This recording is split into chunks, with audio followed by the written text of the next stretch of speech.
भिवंडी तालुका के वसंत विहार निवास स्थान रांजनौली गांव में हर वर्ष की तरह इस वर्ष भी श्री राम आश्रम दिंडीगढ़ सोनाले के महंत श्री चिदानंद सरस्वती महाराज के कृपा आशीर्वादों से व हरि भक्ति पारायण श्रीमती सोनीबाई वसंत ठाकरे के संकल्पों से श्रीमद् भागवत कथा का आयोजन विनोद वसंत ठाकरे, उज्ज्वला विनोद ठाकरे, सचिन वसंत ठाकरे, हरि भक्ति पारायण सौदीप्ता सचिन ठाकरे, कविता हरिचंद्र केने, दिव्या विकास जोशी, किरण विनोद ठाकरे, रिया किरण ठाकरे तथा ठाकरे परिवारों द्वारा दिनांक 28 मार्च 2024 से 4 अप्रैल 2024 तक बड़े हर्षोल्लास के साथ किया गया। इस अवसर पर अभिषेक, महापूजा, महाआरती, प्रवचन, श्रीमद् भागवत कथा, महाप्रसाद सहित विभिन्न कार्यक्रमों का आयोजन किया गया। तो वहीं आगे हम आपको बता दें कि आज दिनांक 4 अप्रैल 2024 को इस श्रीमद् भागवत कथा का समापन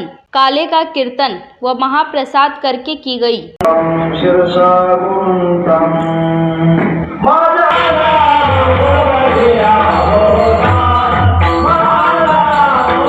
माझे गेले हर कोणी श्रीरंगा वाचुनी अनुनी पळारातली पंढरदेश पांडुरंग परमात्मा अलंकापूर निवासी श्री ज्ञानोबराय वारकरी संप्रदायाच्या कळस्थानी विराजमान असणारे श्री तुकोबराय आदी करून श्री पुंडलिक महाराजापासून स्वानंद सुख निवासी सद्गुरु जोग महाराजापर्यंत आज तागायत आलेला वारकरी सामळी यांच्या चरणी दंडवत विठाला यावी माझी सेवा दीन दुर्बळाची देवा दीन दुर्बळाची देवा दीन दुर्बळाची देवा घ्यावे घ्यावे माझी देवा दीन दुर्बळाची देवा दीन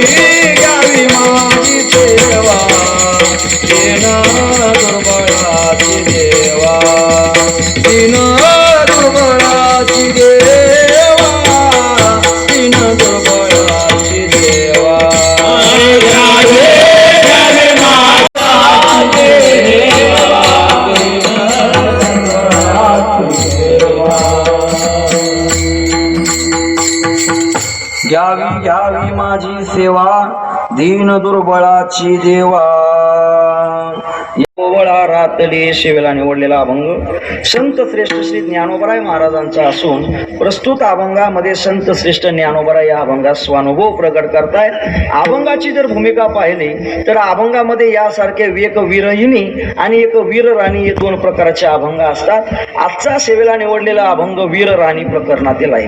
तसं पाहायला गेलं तर आज कालेच्या कीर्तनामध्ये काय सांगावं मलाच कळना। तुम्ही म्हणाल महाराज असं का 7 दिवसाची कथा झाली, त्याच्यामध्ये श्रीकृष्ण भगवान परमात्म्याच्या अवतार कार्याची मीमांसा किंवा भगवान परमात्म्याने आई जे अनेक कार्य केले त्या कार्याच्या संबंधाने महाराजांनी अनेक सांगितलेलं आहे। आता म्हणलं आपण कालेच्या कीर्तनात काय सांगावं, म्हणले अशा प्रकारचा अभंग निवड म्हणजे चिंतन करता येईल। कारण की काल्याचा प्रसंग म्हणजे इतरत्र काही सांगताच येत नाही। चरित्र ते उच्चारावे केले देवे गोकुळी, केले देवे गोकुळी, केले देवे गोकुळी। भगवान परमात्म्याने जे गोकुळामध्ये चरित्र केले त्या चरित्राचा उच्चार या काल्याच्या कीर्तनामध्ये करायचा असतो। मग महाराज त्या संबंधाने सेवेला निवडलेला अभंग संत श्रेष्ठ ज्ञानोबराय महाराजांचा आहे। प्रस्तुत अभंगामध्ये संत श्रेष्ठ ज्ञानोबराय या अभंगात आपला स्वानुभव प्रकट करताय।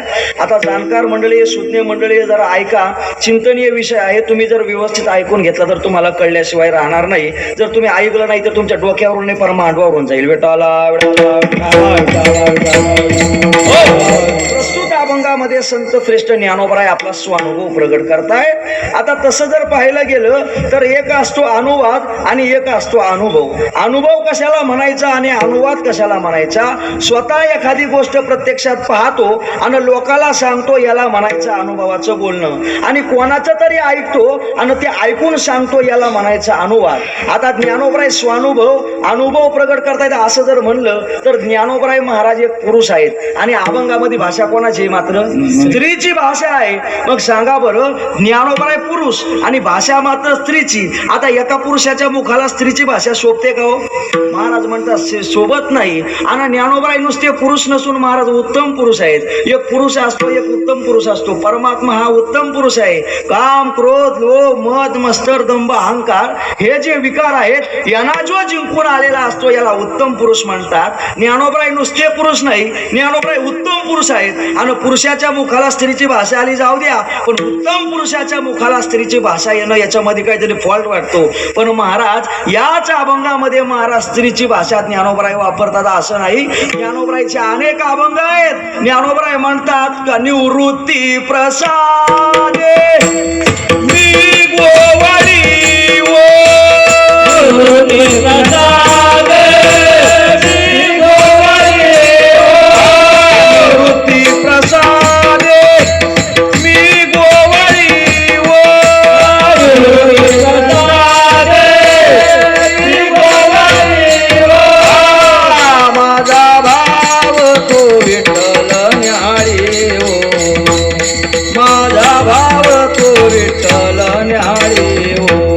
याच अभंगामध्ये स्त्रीची भाषा वापरतात असं नाही, तर इतरत्र सुद्धा जे अभंग दिसतात त्याच्यामध्ये ज्ञानोबराय स्वतःला एक स्त्री म्हणून घेतात, स्वतःला एक गोपी म्हणून घेतात. निवृत्ती प्रसादे मी गोवळीओ, माझा भाव तो विठ्ठल न्याहाळीओ, स्वतःला गोपी म्हणून घेतात. मग गावो महाराज स्वतःला गोपी म्हणून घेतात, हे ज्ञानोबरायच्या मुखाला शब्द शोभतात का?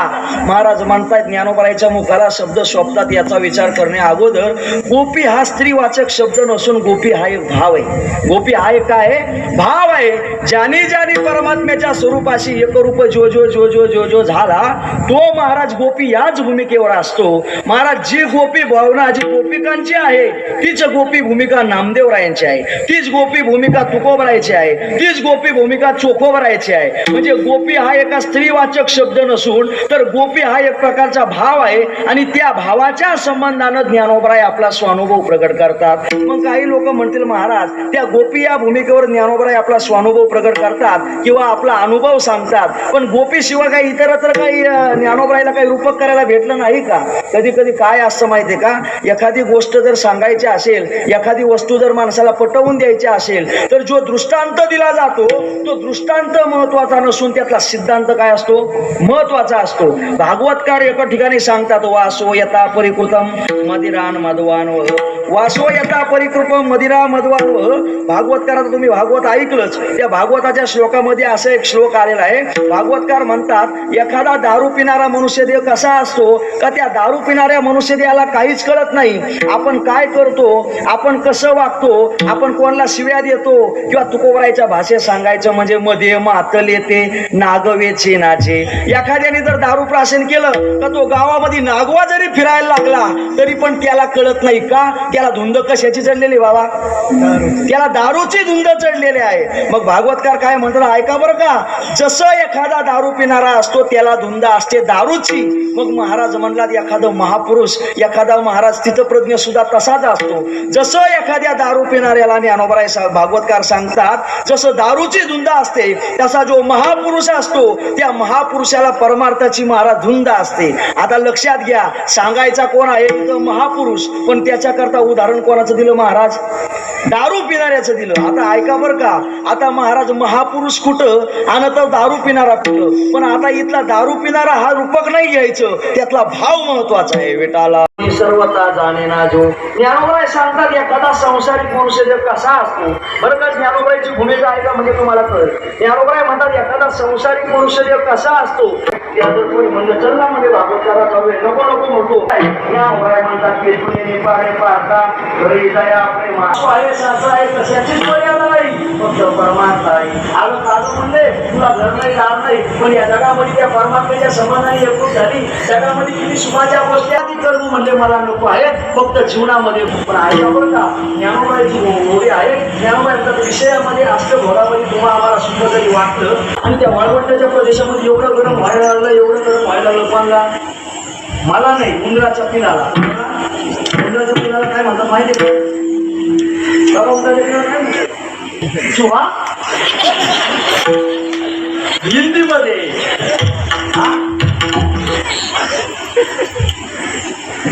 छोटं पिल्लू कोणाला म्हणजे झालं तिथं कीर्तन केलं पिटकूरच नाही आला ऐका पण ते पिटकूर होतं ते फिरायला लागलं ते गरम व्हायला लागलं मला जसं गरम होते तसं त्या पिटकुळाला गरम व्हायला लागलं मग त्या पिटकुळाला पाहायला लांबवर सावली दिसते त्या सावली खाली जातो आणि मस्तपैकी आता म्हणले काय करतो झोपतो सुगंध संख्या असो कुसुम असो ते सर्व सांगतात बरं त्या सुखाची मर्यादा सांगतात पाऊस पडायच्या आधी काय चमकते मग वीज चमकल्यावर किती तास उजेड असतो उजेड असतंय तसं विषयाचं संसाराचं माहिती म्हणून दिसतच बसलाय म्हणजे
बलिराम महाराज कामतघर साईनाथ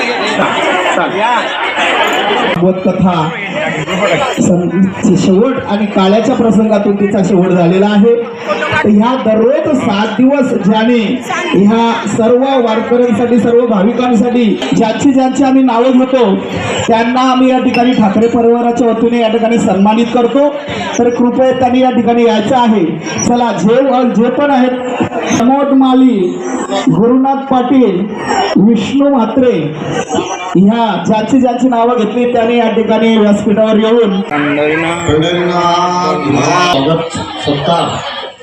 महाराजांचे हस्ते होता.